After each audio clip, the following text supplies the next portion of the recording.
Ngayon pong month of October, we are talking about make Jesus known.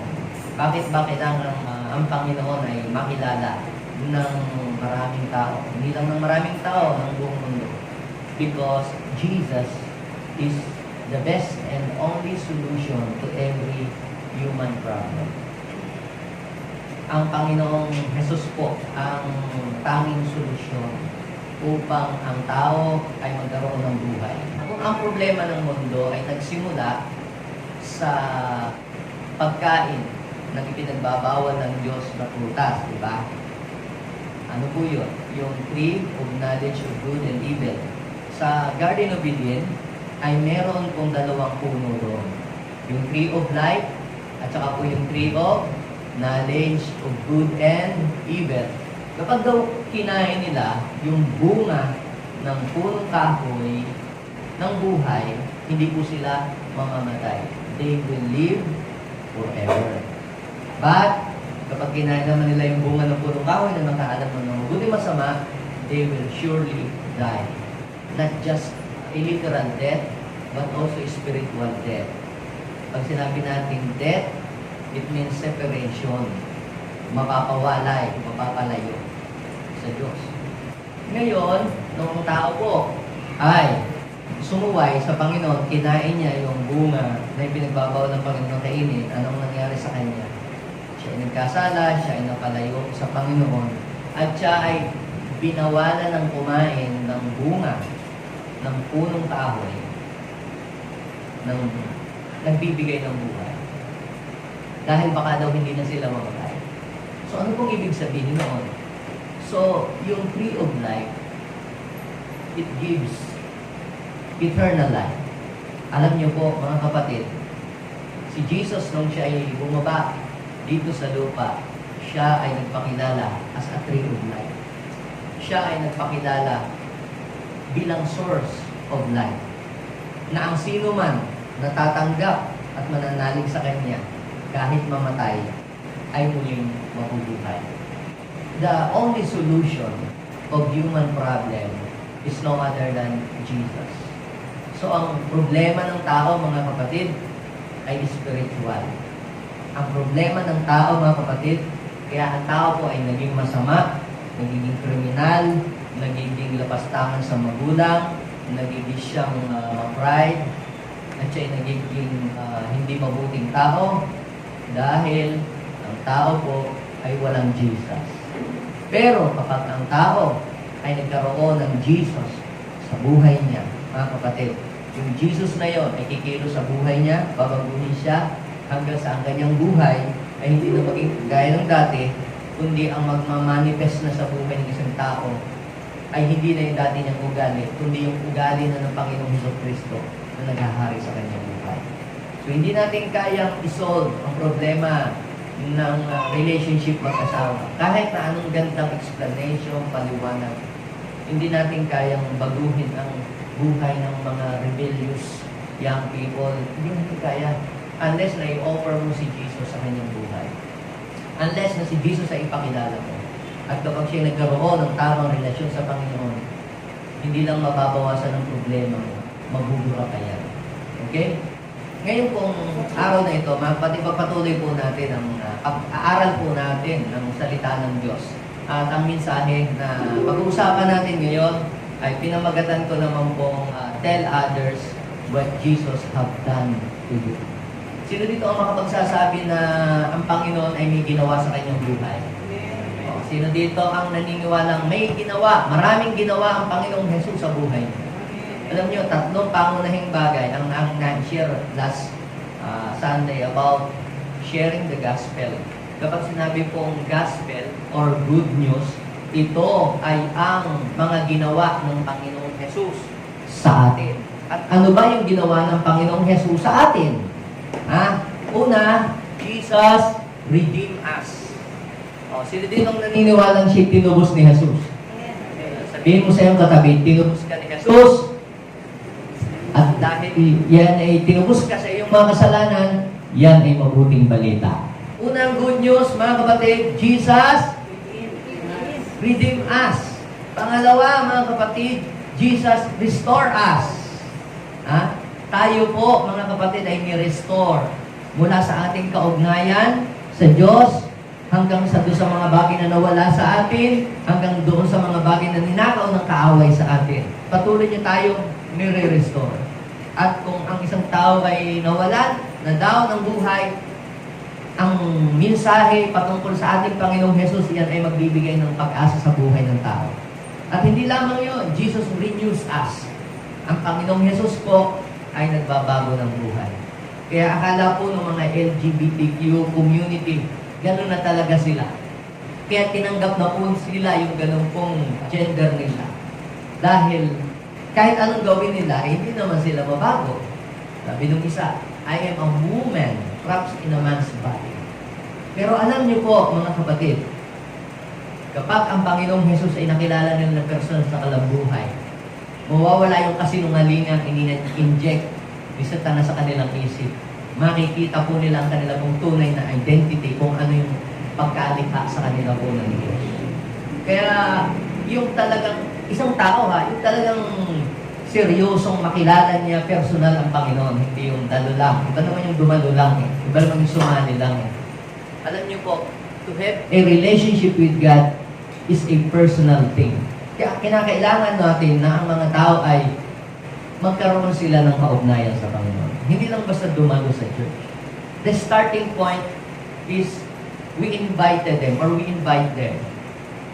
Pero hindi natatapos doon. Ang ating goal ay magkaroon po ang tao ng personal na kaugnayan sa Panginoon. At doon ang Diyos ay kikilos at gagawa ng mga dakilang bagay sa kanilang buhay. Now, basahin po natin ang Mark chapter 5 verse 18 to 20. Sa Tagalog, nang sumasakay na si Jesus sa bangka, nakiusap ang dating sinasapian ng mga demonyo na siya ay isama niya. Verse 19.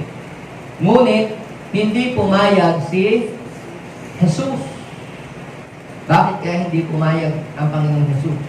Sa halip ay sinabi niya sa lalaki, bigkasin natin sabay-sabay, umuwi ka na at sabihin mo sa iyong mga kamag-anak ang lahat, sabihin natin lahat, ng ginawa sa iyo ng Panginoon at kung paano siya nahabag sa iyo. Verse 20, go, sabay-sabay. Umalis ang lalaki at ipinamalita, sabihin natin, ipinamalita. Yan, sabi sa Pangasinan, iminarites.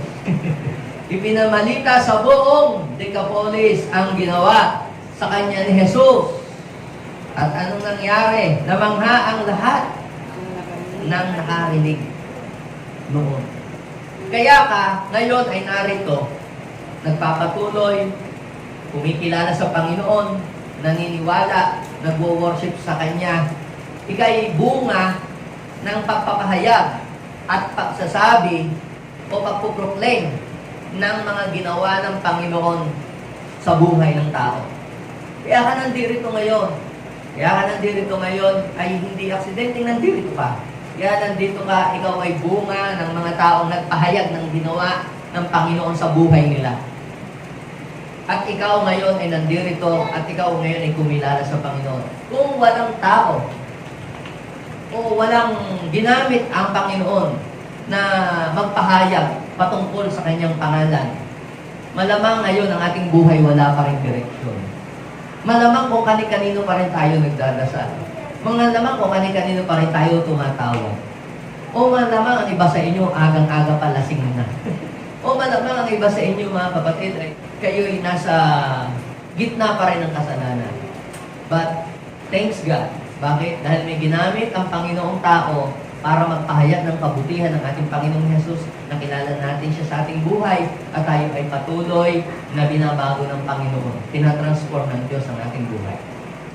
Noong panahon po ng ating Panginoong Hesus, ay siya ay naglilibot sa mga bayan, sa mga nayon, sa iba't ibang mga lugar para ipahayag ang patungkol sa paghahari ng Diyos, ang message of the kingdom. Kapag sinabi po natin message of the kingdom, yan po ay nagbibigay ng pag-asa sa buhay ng mga tao. Yan ay may dalang kalayaan. at may dala pong peace. Kapag kapo ang pumupunta sa inyong bahay, kumakatok sa inyong pinto, at pagkatapos ay kayo po ay nakukonfuse o kayo po ay naguguduhan, hindi po yun ang message of the kingdom. Kasi pag yan yung mabuting balita, ang dala na yung kapayapaan. Napapayapa ka. Matapos umalis, nung nag-share ng Word of God, ikaw ay may kabigatan, biglang pumayapa ang iyong loob. Matapos magpahayag ng salita ng Diyos, biglang gumaan ang iyong buhay. Nakaramdam ka ng peace. At ikaw na dating punong-puno ng takot, biglang nagkaroon ka ng pag-asa sa buhay. Ang presence ng Lord ay nararanasan mo sa buhay mo. Pagka ganyan, ang nadala sa inyo ng mga tao na nagpahayag ay mabuting balita. Sa kabilang banda, pag may pumunta naman sa inyong mga tahanan, nag-share, naguluhan kayo, nalito kayo. Yan. Baka yan ay hindi mabuting balita. Yan ay seed na ipinadala ng kaaway na gumamit ng tao para guluhin ang inyong isip. Ang salita ng Diyos, mula sa Panginoon, mula sa langit, ang bunga palagi niya sa atin, ang resulta, tayo ay nagiging payapa. At tayo ay nakakawala sa anumang mga tanikala at gawa ng kaaway. Meron po isang lalaki na siya po ay kahit palian ng mga kadena at siya po ay ilagay sa kulungan, ay ang ginagawa po niya, sinisira niya yung kulungan, ilalagot niya po yung kadena because he is under the influence of demons. Siya po ay kargado ng libo-libo pong demonyo sa kanyang katawan. At siya po ay isa po sa malaking problema sa lugar ng Decapolis. Dahil ang mga tao po ay hindi po sila mapayapa dahil sa mamang ito. Dahil lagi po siyang nagwawala, umaalong, gabi-gabi sumisigaw. Imagine niyo kung gabi-gabi po ay mayroong ambagal na sumisigaw sa inyong tapat ng inyong bahay. Hindi ka makatulog. So ano ang mapipil mo? Diba? So, hindi ka payapa pag laging gano'n. Yung aso lamang ng kapitbahay na maingay, naiinis ka na eh. Oh, gusto mo nang lasunin. Joke lang, no? Lalo na yung araw-araw na merong umahalulong. Tapos, minsan daw po, itong taong ito ay nananakit. So, wala nang tumanggap sa kanya. Imagine nyo, walang tumanggap sa kanya, kaya saan niya na siya tumira? Doon na sa libingan.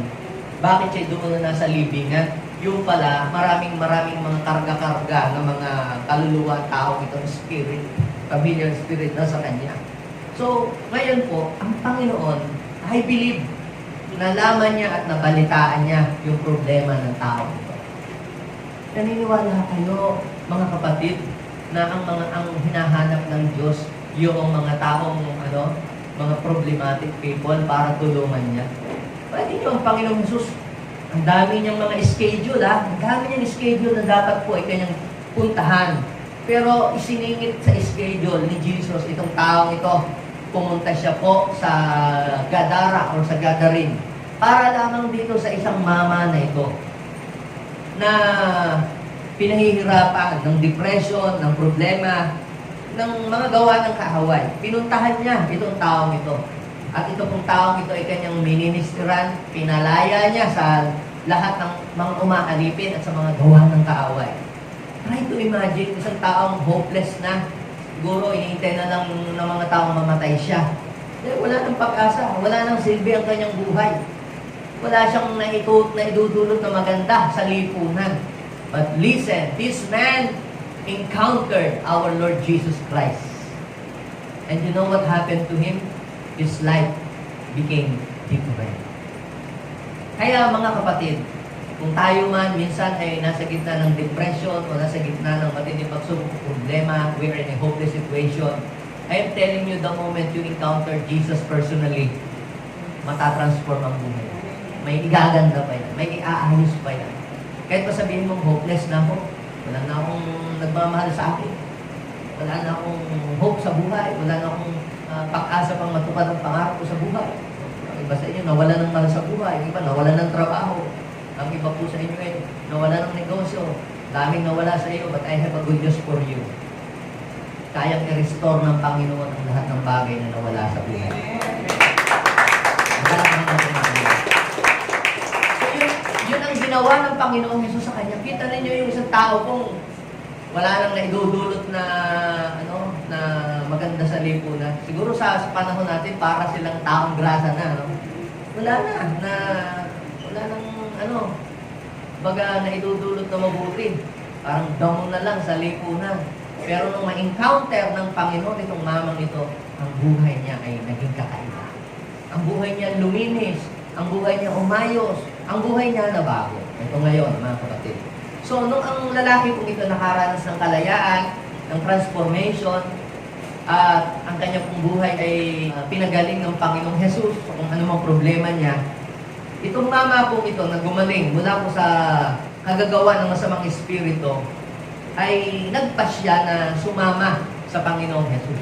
Ikaw ba naman, Ikaw ba naman na katagal-tagal mong dinadala yung problemang yun, tapos hindi mo alam, ang Panginoong Jesus lang pala ang makapagbabago. Ewan ko na lang, siguro kahit saan pumunta ang Panginoong Jesus, sasama ka na. Parang ganito, Dami mo nang pinuntahan, albularyo, kung ano-ano, para lang mawala yung depression mo, para ka lang magkaroon ng peace. Tapos isang araw, napa-attend ka sa JA1. Tapos nakarinig ka ng Word of God.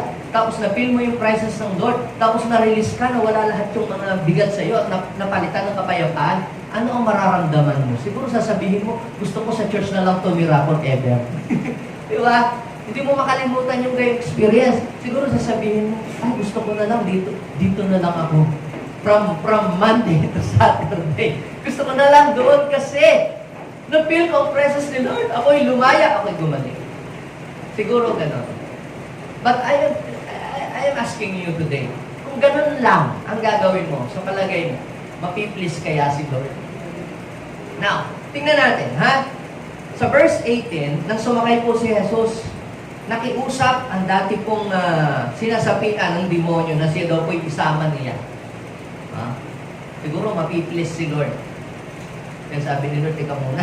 Kung marami ang pamamasahinan mo dito, hindi, joke lang. Kaya mag-provide ni Diyos ng Diyos ang lahat ng pangailangan. Pero may mission yung taong yun mayroon po siyang mission to fulfill. Meron siyang mission to accomplish in his life right after he experienced deliverance. Okay? Sa verse 19, basahin natin, ngunit hindi pumayag si Jesus. Ano kaya sa palagay ninyo, bakit ang Panginoong Jesus ay hindi pumayag? Dahil ayaw kaya niya ng hassle sa travel o dahil ayaw kaya niya ng dagdag papangasahihan sa kanyang paglalakbay o dahil dagdag pakainin na naman ito, ayaw ko na itong isama. Yun kaya ang gustong mangyari ng Panginoong Jesus, kaya ayaw niyang isama itong lalaking ito. Di ba minsan may mga tao na Mami, saan ka pupunta? Birthday nga. Sama ako. Ay, wag na. Hindi ka invited. Good for two lang daw ang ate. Hindi ka pwede doon. Diba? So, itong lalaki ito, hindi isinama ng Panginoong Jesus. Hindi dahil hassle siya kasama. Hindi dahil walang ipapakain si Lord. Hindi dahil hindi na kasya sa sasakyan.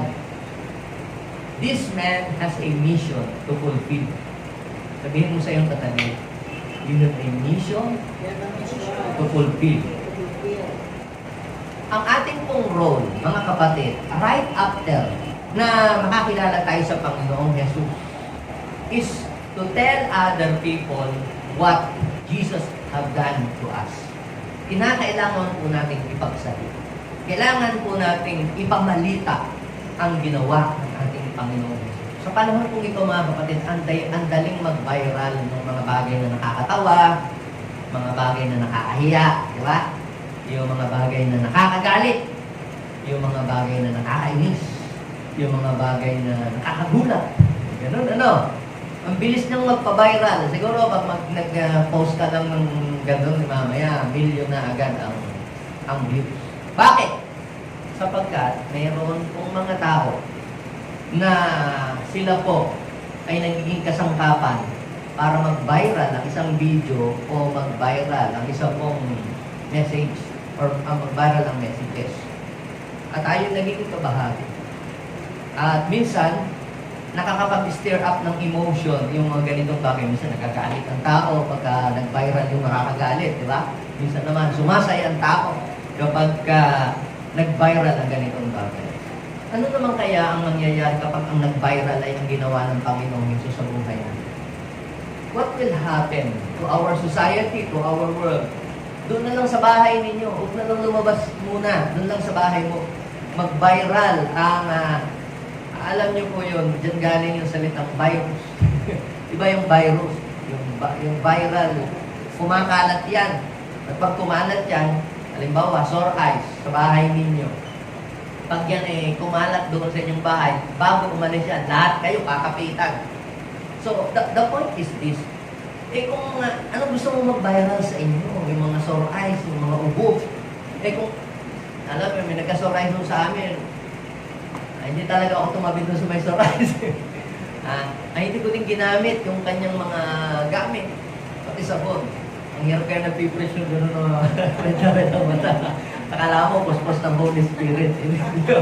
Di ba? Ang hirap kaya magbasa ng Bible. But the point is, sabi ko, Lord, kung may magbabiral lang sa bahay o ipapabiral ko, ihahawak ko sa mga tao, huwag naman yung sore eyes, huwag naman yung sama ng loob, huwag naman yung galit. Diba? I-viral na natin yung kapayapaan na binigay sa iyo ni Lord. Sinong gusto niyo nang mag-viral?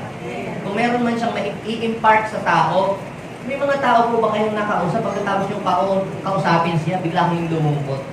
Parang na-impart yata sa inyong kalungkutan. Kaya minsan, pag nakikita yung tao nyo, malayo pa lang, gusto nyo na kumimos, yan na naman, humutang na, yan naman, sasabihin na naman niya ng kanyang mga kabigatan sa akin. Ihahawa na naman niya sa akin ng kanyang mga problema. Pero alam nyo po, kapag dala natin yung ginawa ni Jesus, when you tell other people what Jesus have done to you, I am telling you, kaya naman kabigat o kasama yung problema o kalagayan ng isang tao, aayos ang kanyang sitwasyon. Because you have a solution to every human problem. Now, what are the three great things that will happen to the kingdom of God when you tell others what Jesus has done? Ewan ko ba, bakit may mga tao na ang hilig po nilang yung magkwento ng patungkol sa buhay ng ibang tao? Yung pag meron siyang kapitbahay na may nagawang hindi maganda o may issue, ikukwento sa iba. Pag merong nakita halimbawa isang Christian o isang churchmate, yun ang gustong ikwento sa buhay ng iba. Sabihin mo sa iyong katabi, gusto kong malaman mo ang katotohanan. Hindi ka yayaman. Hindi gaganda ang buhay mo. Hindi ka mapupromo. Kung ay kukwento mo sa tao, ay ang aking buhay at ang aking mga pagkakamali. I'm telling you, hindi kayo yayaman doon. Walang magbibigay sa inyo ng papremyo. Pero, sabihin mo sa iyong katabi, pero, pag ang pinasikat mo at kinuwento mo ng ikinuwento ay ang ginawa ni Jesus, makakarating ka sa lugar na hindi mo maubos maisip na makarating mo ito. Yeah. Alam niyo po ba, nakakapunta ako sa iba-ibang lugar dahil lamang sa pagpapahayag ng kabutihan ni Jesus. Sometimes, they are inviting me to preach sa international. To preach sa kanilang anibersaryo. Sa isang gathering, sa convention. Bakit? Kasi po, ang akin pong sinasabi because I am telling what Jesus have done to me. What Jesus have done to our church. What Jesus have done to you. Yun ang aking sinasabi. Siguro kung ang aking laging kinukwento ay yung buhay ni kapatid, buhay ni brother. Wala siguro kahit isang taong mag-i-invite sa atin. Wala isang taong mag-i-invite. Bakit? Because I am toxic. Kapag ikaw, ang dala mo kwento ay kwento ng buhay ng ibang tao, ang dala mo ay you are toxic person. Pero, kung ikaw, saan ka magpupunta, ikinukwento mo, mabuti ang Panginoon, binago ka niya, pinapalakas ka niya, pinuprovide niya ang lahat ng kailangan mo, I am telling you, ang dala mo sa tao ay buhay, kalakasan, at pag-asa.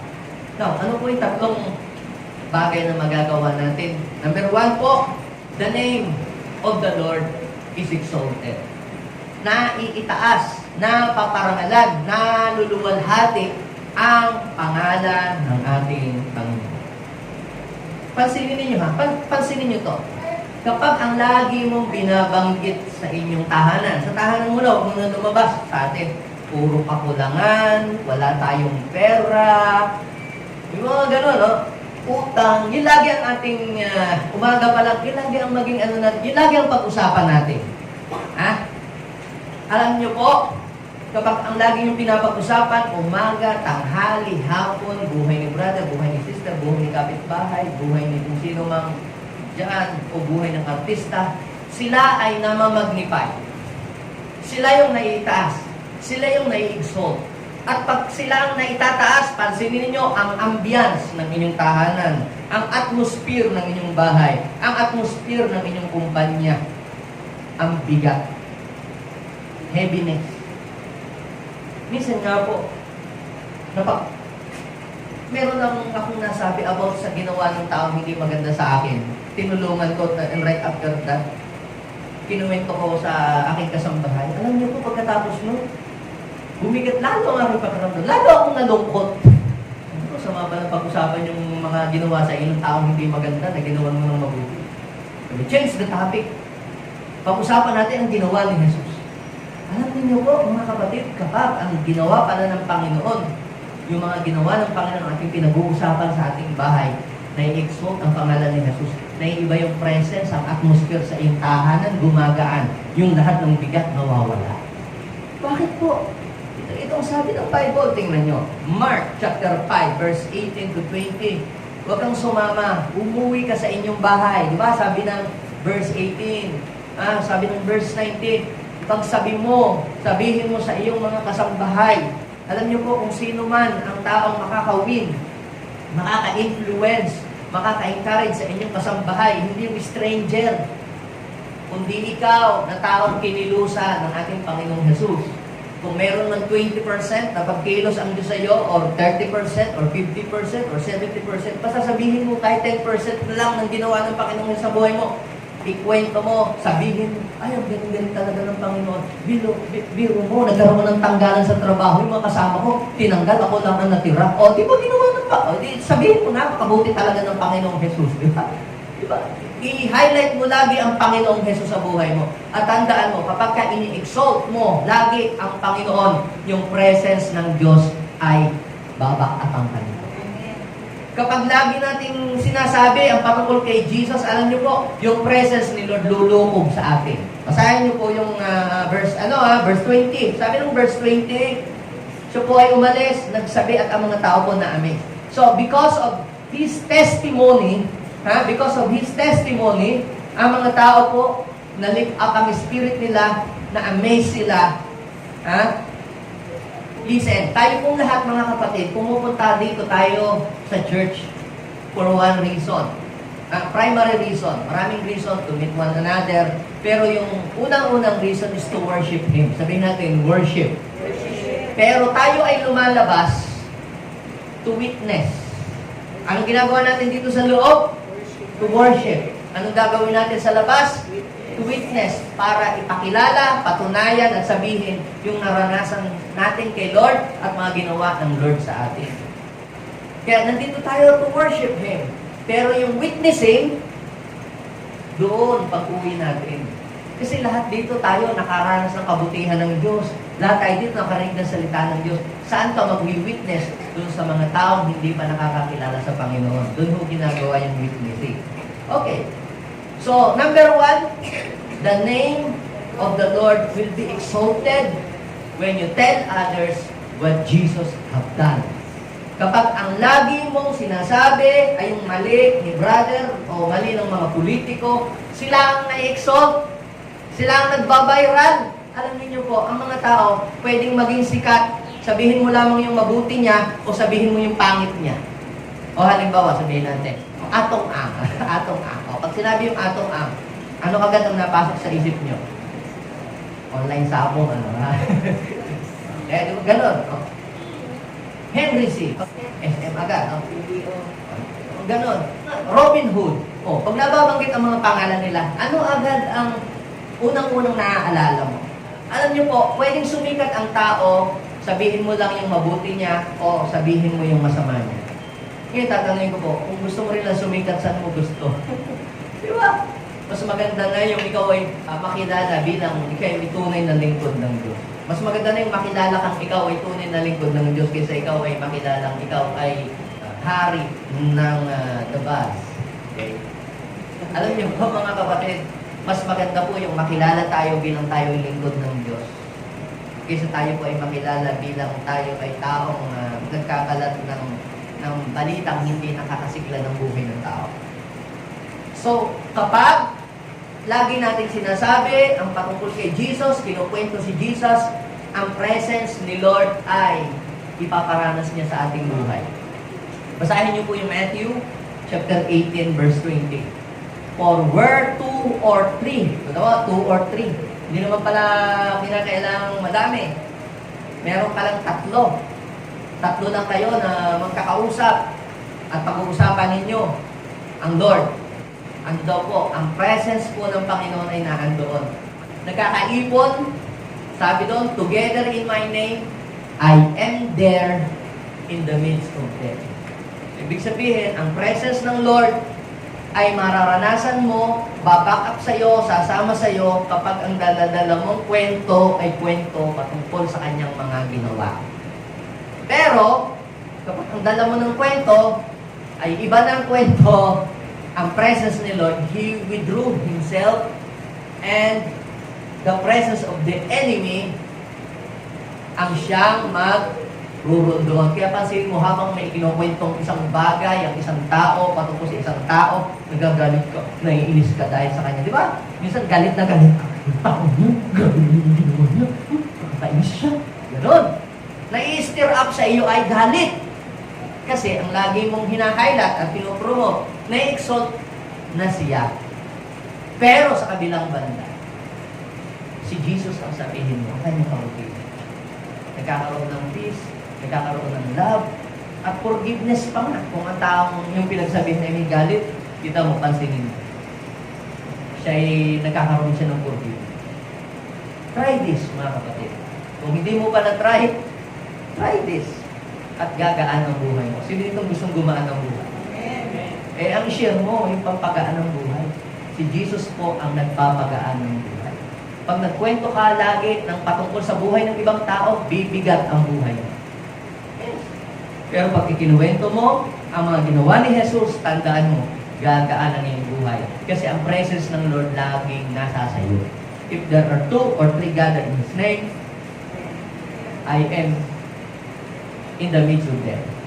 Now, secondly, ito, you are helping others to come closer to God. Imagine nyo po, ang mga tao, they are desperate to find the solution to their problem. Yung iba gusto nang makawala sa addiction nila. Sa mga iba gusto mawala yung lust nila, yung lust of the flesh. Yung iba gusto nilang mawala yung mga sakit-sakit nila. Yung iba walang peace sa buhay. Yung iba punong-puno ng galit sa buhay. Yung iba po ay broken family sila. Hindi nila alam kung paano aayusin ang kanilang problema sa pamilya nila o paano makipagkakasundo sa family na naging kaaway nila. Pero alam niyo po, mga kapatid, once na ma-introduce mo ang Panginoon sa buhay ng isang tao o sa isang pamilya o sa mag-asawa, ang Panginoon ay kikilos sa buhay nila. Dami po na natin pong mga ganyan na ministeran. Maghihiwalay ng mag-asawa, iba'y punong-puno ng galit, yung iba po'y talagang alipin po ng mga demon spirit. Isa lang naman po laging nagiging solusyon. Sinishare lang po ang ginawa ni Jesus, ang pag-ibig ni Jesus. At ang Panginoong Jesus na ang kumikilos sa buhay po ng mga tao. Pansinin ninyo yung verse 18 to 19. Nung sumakay daw po sa bangka, nakiusap po yung dating sinasapian na isama siya. Pero sabi ng Panginoon, hindi. Sa halik, sinabi niya sa lalaki, umuwi ka at sabihin mo sa iyong mga kamag-anak. Sino itong mga kamag-anak na ito? Ito yung mga kamag-anak na sumuko na sa pag-aalaga sa kanya. Imagine mo yun! Ikaw kaya may ito nga, may alaga ka lang na isang batang makulit talagang hands up ka na sa kakulitan niya bata pa lamang po yun, talaga namang naiintindihan natin pagbatay gano'n. Ito wala na sa pagkabata. Nabaliw dahil sa depression, sa gawa ng demons sa kanya. Kaya sumurrender na eh. Siguro pati ang mental hospital. Sumurrender na. Ayaw na siyang tanggapin. Kinukulong sa mental hospital. Sinisira ang kandado. Doon ka na nga sa sementeryo tumira. Imagine mo, lahat ng kamag-anak niya at walang taong hindi nakakaalam sa kanyang pinagdaanan. Kaya sabi ng Panginoon, umuwi ka para ma-witness ng iyong mga kasambahay ang ginawa sa iyo ng Bible. Yun ang purpose, kaya po siya pinauwi. Alam niyo po mga kapatid, minsan may mga asawang lalaki o asawang babae o mga magulang na nagagalit na sa kanilang mga anak. Ano ba naman yan? Lagi ka na lang sa church, lagi ka na lang nagpa-practice. Ano ba naman yan? Lagi ka na ang katuwiran mo, lagi ka na lang sa church. Ano kaya kung gawin natin itong sinasabi ng Panginoong Jesus na umuwi ka at ipahayag kung ginawa sa iyo ng Panginoon. Kung dati hindi ka naglilinis ng pinggan, umuwi ka, maglinis ka ng pinggan. Dati hindi ka nagliligpit ng iyong kinainang, iligpit mo kaya umuwi ka siguro. Ano nangyari sa iyo? May lagnat ka ba? Hindi mo naman ginagawa dati yan yung dating hindi nakikitang maganda sa iyo, umuwi ka. Dati ikaw tamad mag-aral, pakita mo ikaw ngayon ay masipag na mag-aral, ewan ko na lang. Sabihin mo sa iyo, tatabihin, yan yung tamang gulat. Sinasabi ng gulatin mo sila. Gulatin mo sila sa pamamagitan ng mga dakilang bagay na ginawa sa iyong mundo. Iyon ang iyong ipakita. So, tingnan po natin. Ang sabi po, umuwi ka, sabihin mo doon sa iyong mga kamag-anak ang lahat ng ginawa sa iyo ng Panginoon at kung papaano siya nahabag sa iyo. Alam niyo po mga kapatid, tayo na nakaranas ng mga problema, mga pagsubok, or whatever, kabigatan, pare-parehas lang naman ang tao eh. Nawala ng mahal sa buhay, nawala ng trabaho, nawala ng kaibigan. Dami, di ba? Lahat ng tao, pare-parehas ng nararanasan halos ng kapares mo. Pero hindi lahat po pare-parehas ang solusyon. Yung iba po, pag may problema, naglalasing. Yung iba po, nagdra-drugs. Yung iba po, pagka may problema sa pamilya, naglalayas. Diba? Yung iba po, pagka walang pera, natalon sa building. Kung anong naiisip, blade, maratayonet, kamatis, lugod, kulay, tatalon. Pero ano ang mabuti na ginawa sa iyo ng Panginoon? Pastor, paano naman niya kung puro problema ang napagdadaanan ko? Ano namang masasabi ko sa kanila? Marami lalo. Alam mo, kung hindi pa ako nakakakilala sa Panginoon, kaunting problema na lamang. May galit na. Ayaw mo may kausap. Umaga pa lang, nasin na. Ngayon, iba. Nung makilala ko si Lord, may problema pa rin ako na-encounter. Pero iba na akong humarap ngayon. Instead na ako yung maglasing, nagpupurin ako sa Diyos. Instead na ako yung magbasa ng kung ano ang mga basahin, binabasa ko na lang, Bible. Diba? Ngayon, nagpapanood ko ng worship. At ang ganda nang nangyayari sa akin, lumalakas ako, tumitibay ako, at lumilitaw ang aking isip. Dati nung magulo lagi ang aking isip, pagka mayroon akong mga pagsubok nung makilala ko ang Lord, kahit may pagsubok ako, panatag ako. Dahil sabi nga ng Panginoon, hindi niyo ako iiwanan, hindi niyo ako babalian. Hindi mo alam, natutulungan mo yung taong nakikinig na siya ay mahahok sa katulad ng iyong sitwasyon. Kahapon, ako po ay nasa Kalasyaw para magpahayag ng salita ng Diyos. So, bago magsimula po yung gawain doon, ang pag-share ng salita ng Diyos, yun po ay last night ng service. Nakipagkwentuhan muna po ako doon sa isa sa mga family member nung may-ari po ng bahay. Nakipagkwentuhan ako at yung kanya ikinukwento sa akin ay siya daw po ang kanyang hari na uwa.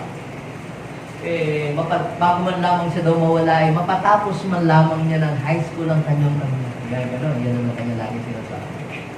Na mga problema niya, sana naman yung aking anak na lalaki maging tunay na lalaki pag laki niya. Kasi ngayon, uso na yung mga Sabi ko, alam mo, kung ano yung ating sinasabi, may kapangyarihan yung ating mga sinasabi. Kapag tinatawag mong instead na yung pangalan ng iyong anak, Carlo, ginagawa mo Carla, alam mo ba na powerful ang ating bibig? Ang mundong ito ay nalikha sa pamamagitan ng salita. At kung anong sabihin mo, yan ang nangyayari.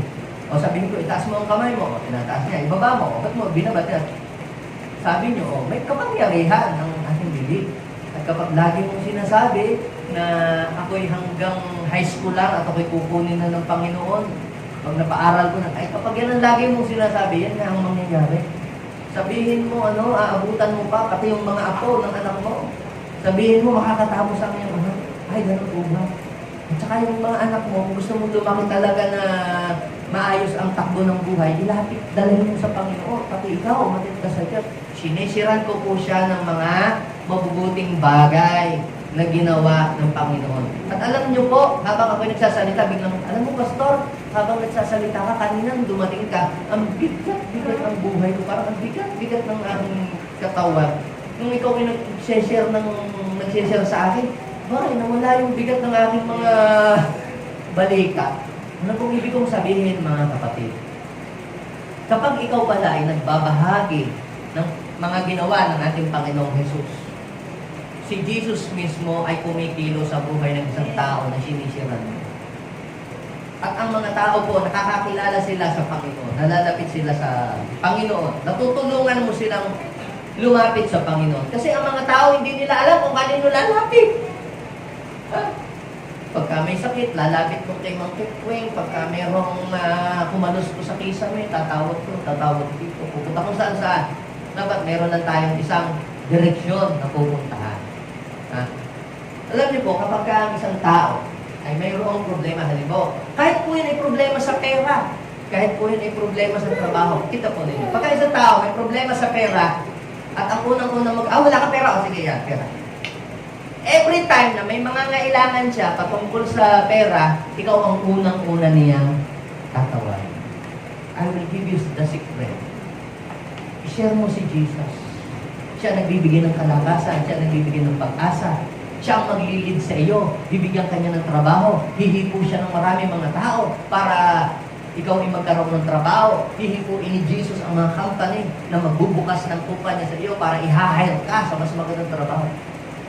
Isinishare mo yung mga ginawa niya sa mga kayang gawin niya. Alam mo, pag ang isang tao nagkakaproblema, hindi ikaw ang unang-unang tatawagin ng tao. Sino ang unang-unang tatawagin? Si Jesus, kasi ang pinopromote mo yung ginawa ni Jesus at yung kayang gawin niya. Huwag kang mag-ala-superman. Pag may problema ka, huwag kang mag-atubili. Tawagan mo lang ako. Ito ang number. Yan. Kaya tapos mamaya, is oras ng gabi, hating gabi, madaling araw, tatawagan ka. Ikaw naman, hindi pa nakatulog. Kasi ikaw ang ginawa mong superman para sa kanya yung sarili. I-offer mo si Jesus. Jeremiah 33 verse 3, ang sabi ni God, call unto me and I will answer thee.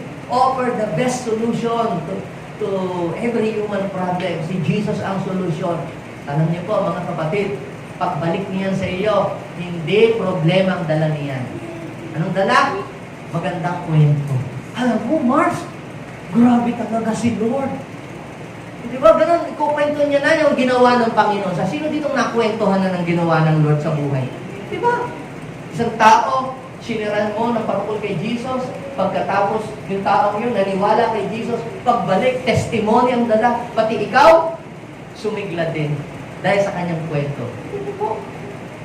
Kapag ang isang tao may problema at ang iyong ipinronta, ay yung pagtulong mo sa kanya, every time na taong yan ay magkakaproblema, ano mang problema sa panalapi o sa ikaw ang unang-una niyang tatawagin. Pero, kapag si Jesus ang iyong ipinakilala at yung taong yan ay dumaan sa problema, si Jesus ang unang-una niyang tatawagin. Amen? Meron pong isang babae. Ito ay kilala siya na maraming naging karelasyon. 5 daw po ang kanyang naging asawa, tapos ang kasama niya hindi niya asawa. Ngayon, na-encounter niya si Jesus. Si Jesus naman ay hindi siya pinahiya. Bagkus ay itong babaeng ito ay binigyan niya po ng payo sa buhay niya. At ipinakilala kung sino ang tagapagligtas ng sangkatauhan na kayang magbago ng buhay, na hinihintay din po nila ng mga Samaritan. Ito po isang babae na Samaritana. Ngayon, pagkatapos po ng kanilang kwentuhan at makapakilala si Jesus kung sino siya yung tagapagligtas na iniintay ng sangkatauhan, iniwan niya yung kanyang banga, yung kanyang pang-ibig na tubig, at siya po ay bumalik sa kanyang bayang pinanggalingan. Sa John chapter 4 verse 28.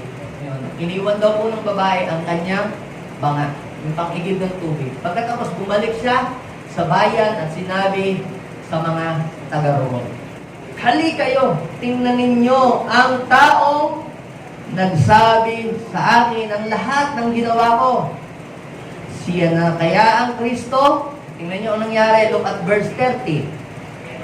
"Kaya't lumabas ng bayan ang mga tao at nagpunta kay Jesus." Sino ang pinuntahan? Hindi siya, kundi si Jesus. Dapat ang mga tao po ay i-direct natin kay Jesus. Makita ng mga tao natin i-point out palagi at i-highlight si Jesus.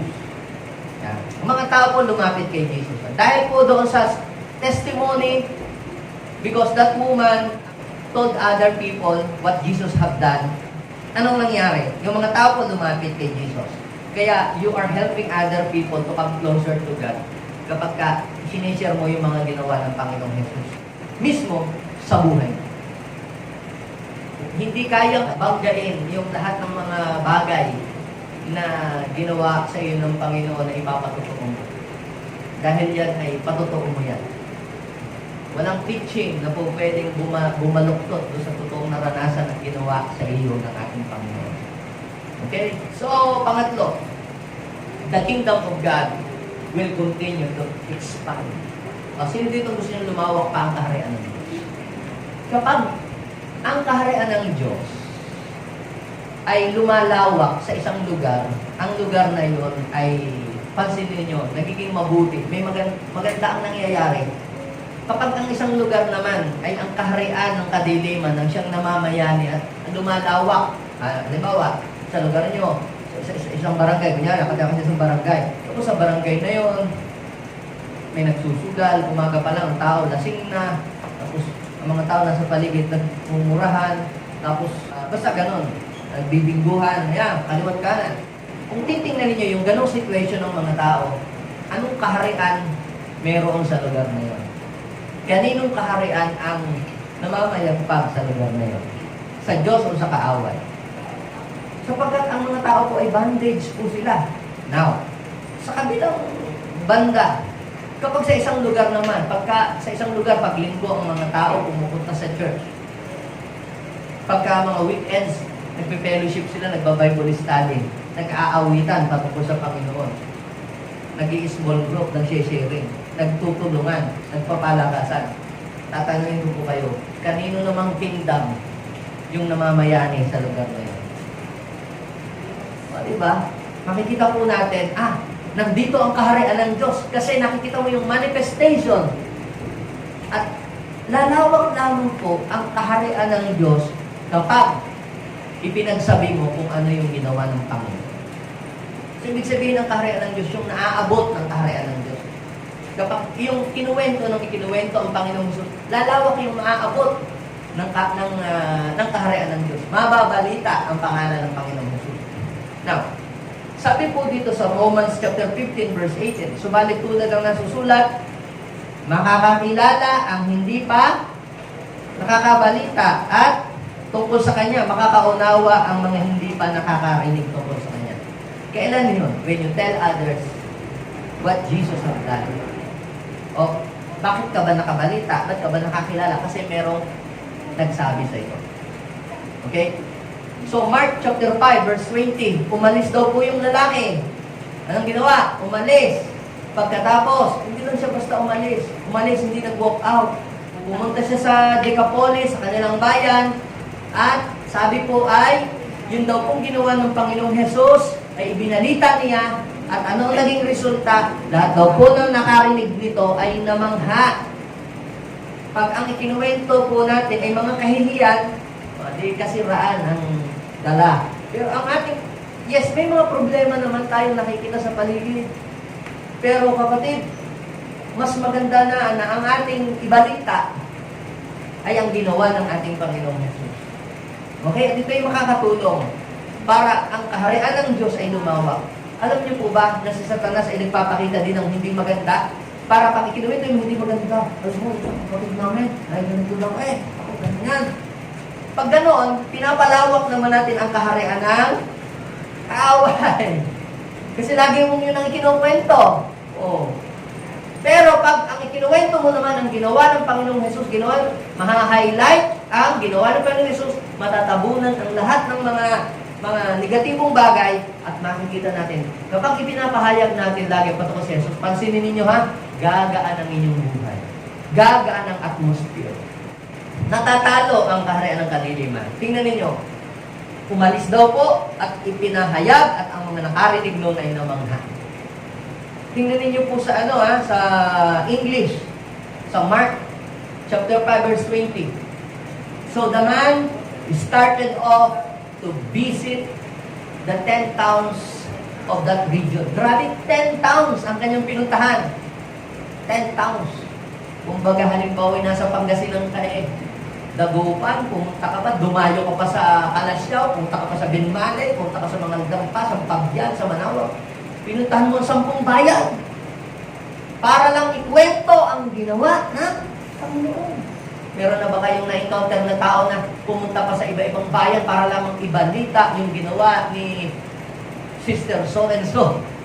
Sabihin mo sa iyo katabi, hindi ka uunlad.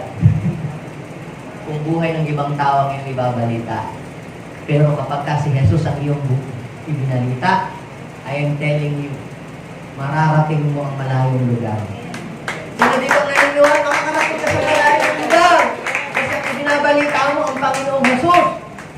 Oh, you don't need to become a full-time evangelist or you don't need to graduate in seminary to promote or to tell others what Jesus has done. Pastor, hindi naman ako graduate ng Bible school o hindi naman ako pastor, kinakailangan dapat ako meron munang certificate ng pagiging pastor, then I will tell others what Jesus has done.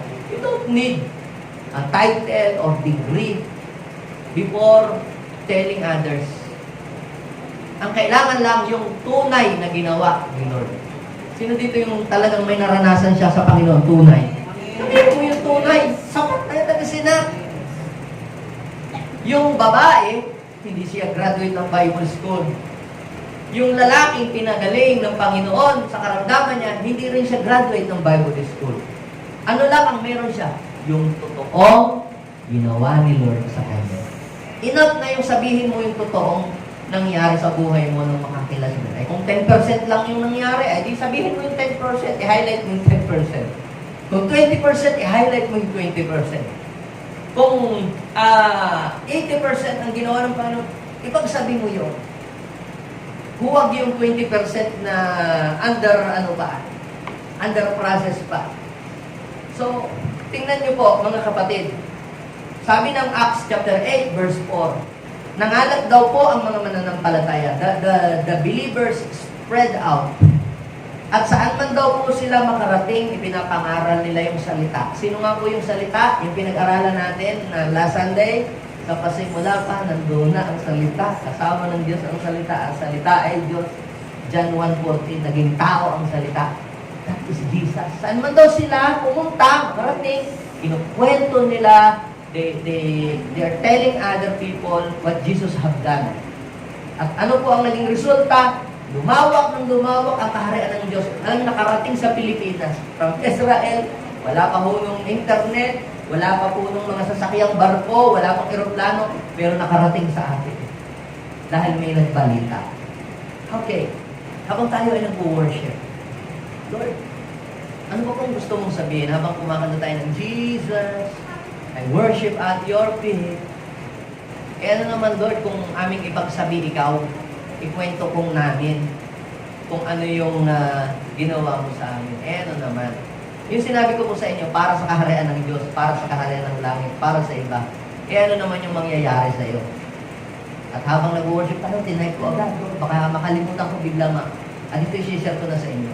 What will happen to us when we tell other people what Jesus has done? Ano ba ang mangyayari sa buhay natin?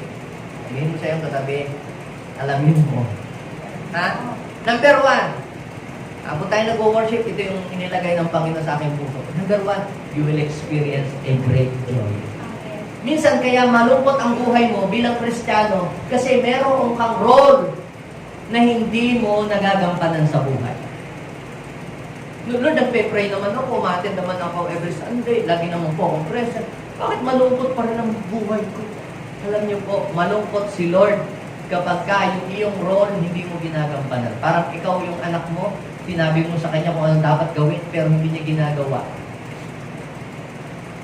Kapag ipinapahayag mo ang Panginoong Jesus, mararanasan mo ang kakaibang kagalakan na hindi kayang ipaliwanag ng sino man. Habang ako ay nag-share ng salita ng Diyos kahapon, nararamdaman ko yung kagalakan na mayroong isang taong tumanggap sa Panginoon. At hindi lang isang tao, maraming taong hindi kumikilala sa Panginoon kagabi, ay tinanggap nila ng buong puso ang Panginoon. Na para sa tingin ko, parang hindi naman tatanggap para mga maglalasing naman hindi naman papapala ko rin. Pero sila tinanggap nila si Lord. Sa puso, sila naging attentive, nakinig. Walang maipapantay sa kagalakan na nararanasan ng isang taong naghayag ng kabutihan ng Panginoon sa ibang tao. Pansinin niyo po yung Lucas chapter 10 verse 17 to 20. Lucas chapter 10 verse 17 to 20. The 72 returned with what? With discouragement, full of sadness and discouragement. Ang sabi, the 70 returned with joy and said, Lord! Tignan nyo, no? Tuwang-tuwa sila. At habang ikinukwento nila si Jesus, pati yung mga demonyo nalayas. Kasi takot ang mga demonyo sa pangalan ni Jesus.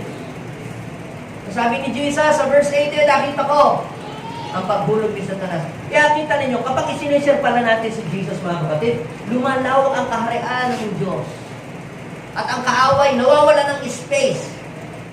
Gusto mong mawala ng space si Satanas sa bahay mo? Pag-usapan ninyo si Jesus. Sa inyong opisina, pag-usapan nyo rin si Jesus. Mawawala ng space si Satanas.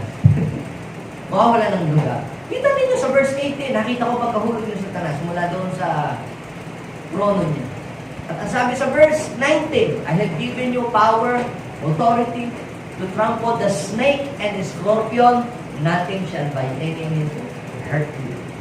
So, yun ang sabi sa Lucas, chapter 10, verse 20. Maganda kayo, hindi dahil takot sa inyo mga demonyo, suko sa inyo ang kaaway, maganda kayo dahil ang inyong pangalan ay nakasulat sa langit. Now, yun ang una, you will experience a great joy. Tingnan niyo, pag may isang tao kayo na may problema, napatanggap o nailapit kay Lord, naku, kayo pinakamasayang tao sa church. Lalo na yung nasirag, nadala mo pa sa Panginoon, nakita mo nakasli ng kamay, nag-worship, umiiyak, tinatanggap si Lord, naku, lalo ka ng masayang-masaya. Sa totoo lang, mga kapatid, kapag nag-share ka ng salita ng Diyos, ang mga tao minsan, ang hirap makumbinsin. Ang dami nilang mga question. Minsan ay hindi sila nagre-respond. Pero alam niyo po, kapag merong isa, sabi ng Bible, Lucas 15, verse 7, to the following verses, kapag merong isa lamang na nagbalik loob, tumalikod sa kasalanan, balik loob sa Diyos, nagre-rejoice ang anghel sa langit, pati ang ating Father sa langit, at ang sabi po ng Bible, isa lang mo yun.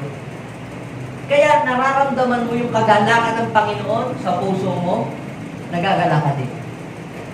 Kapag hindi mo na na-share ang salita ng Diyos, parang ang lungkot ng buhay ko. Share mo si Jesus, sasaya ang buhay mo. Amen? Sino yung gustong sumaya ang buhay? Share mo ang Panginoon. Kapalaman natin siya. Pangalawa, ito. Ang sabi ng Lucas chapter 10, verse 19, I have given you power to trample the snake and the scorpion, nothing shall by any means hurt you. Pangalawa, you will experience God's mighty power. Kapag sineshare mo si Jesus, you will experience God's mighty power in your life. Basahin niyo po yung Mark chapter 16, verse 20. Sa Mark chapter 16, verse 20, sabi ng Panginoon, dito po mga alagad niya, humayo, umalis, at ipinagsabi ang mga ginawa ng Panginoon. Tingnan mo, anak, sa Tagalog. Ang sabi sa Tagalog, humayo nga ang mga alagad at nangaral sa lahat daw po ng dako. Ibig sabihin, ipinagsabi o ipinag-ingay. At alam niyo po, ang sabi, pinatutuhanan niya ang salitang kanilang ipinapangaral. Sabihin mo sa iyong katabi, kung ano yung sinasabi mo patungkol sa Panginoon, papatutuhanan niya yon. Pag sinabi mo si Jesus ay provider, magpo-provide talaga si Jesus. Pag sinabi mo si Jesus ay healer, magpapagaling talaga si Jesus. Kapag sinabi mo si Jesus ay comforter, go-comfort niya yung mga tao. Pag sinabi na si Jesus ay redeemer, katubusan ang mararanasan nila. Sabi doon, pinatunayan po ng Panginoon ang salitang na pinapangal sa pamagitan ng kapangyarihan gumawa ng himala na ipinagkaloob sa kanila. You will experience God's mighty power every time you tell other people what Jesus have done to you. At last, sino excited dito sa paghuli? Sabihin mo sa iyong katabi, umanda ka. Every time na ipahayag mo si Jesus, mangyayari ito sa iyong buhay. Ano ba yun? Ito po yan, mga kapatid. Sa John, chapter 1, verse 51, you will experience an open heaven. Ang langit ay bukas lagi para sa iyo. Wow! Sa mga taong ang kanilang hangarin ay ang maipahayag ang mga ginawa ng Panginoon sa kanyang buhay. Tandaan ninyo, si Jesus mismo ang nagsabi nito. John 1:51, makikita mo, sabi, then He said, I assure you, you will see heaven open and the angels of God ascending and descending on the Son of Man. Ibig sabihin, ang langit bukas para sa iyo sa kamang pumunta. Every time na ikwento mo si Jesus, may bukas lagi kalangitan para i-prove ng Diyos kung sino siya.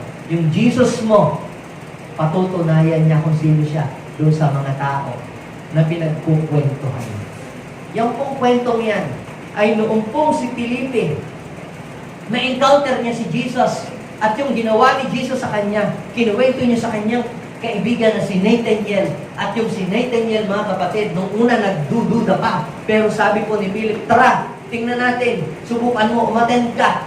Kahit isang beses lang, tingnan mo. At sabi ni Jesus, ikaw mula ngayon, makikita mo, bukas ang langit at ang mga anghel ng Diyos at baba. Kaya sabihin mo sa iyong katabi, ikaw din. Sa tuwing i-share mo si Jesus, laging may bukas na langit. Amen! O tayo pong lahat mga kapatid ay tumayo sa oras na ito. Heavenly Father, we thank you so much, Lord. Alam po namin na sa tuwing ang pangalan mo ang pag-uusapan, ikaw ay laging excited na kumilos.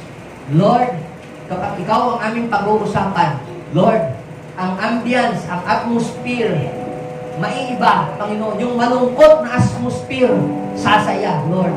Yung mabigat na atmosphere sa aming bahay, gagaan pag pinag-usapan si Jesus. Lord, yung mga sakit, Panginoon, yan ay mawawala, Panginoon o Diyos.